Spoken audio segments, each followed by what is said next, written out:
कोणत्याही मंगळवार किंवा शनिवारपासून तुम्ही या सेवेला सुरुवात करू शकता. तुमच्या आयुष्यामध्ये खूप दुःख आहेत, कष्ट आहेत, शत्रूचा त्रास आहे, कोणीतरी काहीतरी करत आहे, माझं चांगलं झालेलं कोणाला देखवत नाही, आमच्या वाईटावरच सगळे आहेत, कोणाच्या तरी नजरेमुळे किंवा कोणीतरी वाईट केले म्हणून आमच्या घरामध्ये हे संकट आहेत, घरामध्ये व्यसन आहे, कर्ज वाढत चाललेलं आहे, आजारपण आहे, कोर्ट कचेरी आहे. तुम्ही खरे आहात तरीसुद्धा तुम्हाला फसवलं जात आहे. तुमच्या कष्टाला, मेहनतीला, तुमच्या प्रामाणिकतेला नशिबाची साथ मिळत नाही आहे. तर ही एक सेवा तुम्ही महिला असाल, पुरुष असाल, मुलं असाल, मुली असाल, अगदी प्रत्येक जण करू शकता. आणि ही सेवा तुम्ही एकदा करून बघा. या सेवेचे तुम्हाला खूप चांगले अनुभव येतील. ही सेवा जी आहे ती तुम्ही 40 दिवसांचा संकल्प करून किंवा 51 दिवस, 21 दिवस, 11 दिवस किंवा 108 दिवसांचा संकल्प करून सुद्धा करू शकता. पण जेवढे दिवसांचा तुम्ही संकल्प केलेला असेल तेवढे दिवस तुम्हाला ब्रह्मचर्याचं पालन करायचं आहे. तेवढे दिवस तुम्हाला नॉनव्हेज वर्ज्य करायचं आहे. तुम्ही महिला असाल तर मासिक पाळी आल्यानंतर तेवढे दिवस सेवा स्टॉप करायची.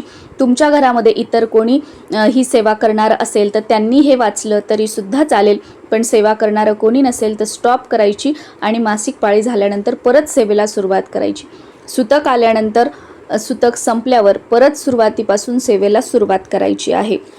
नॉर्मल जे वरण भात भाजी पोळी असतं ते जेवण आपण जेवू शकतो. तर तुम्हाला सुंदरकांडचा पाठ करायचा आहे. सुंदरकांडचा जो ग्रंथ आहे, पुस्तक आहे, ते तुम्हाला ॲमेझॉनवरती मिळून जाईल किंवा तुमच्या घराच्या आजूबाजूला जिथे कुठे ग्रंथ भांडार आहे तिथे सुद्धा तुम्हाला हे छोटंसं पुस्तक मिळून जाईल. सुंदरकांडचा पाठ करण्यासाठी पहिल्या दिवशी संकल्प करावा. संकल्प फक्त एकच दिवस पहिल्या दिवशी करायचा आहे.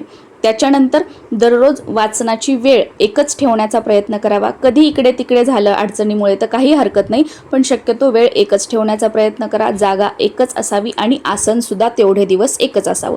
देवघरासमोर पठण करायचं आहे बसून. देवासमोर दिवा, धूप, अगरबत्ती लावायची आणि दररोज वाचनाला सुरुवात करायची आहे.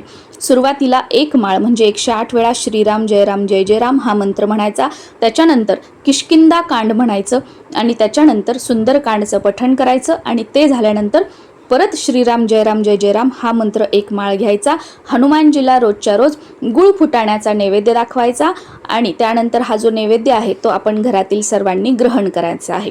आणि सुंदरकांडमध्ये जेव्हा जेव्हा दोहा येईल तर तो दोहा झाल्यानंतर श्री रामचंद्र की जय किंवा सियावर रामचंद्र की जय किंवा श्रीराम जय राम यापैकी कोणतीही एक ओळ किंवा एक मंत्र तुम्हाला प्रत्येक दोहानंतर म्हणायचा आहे.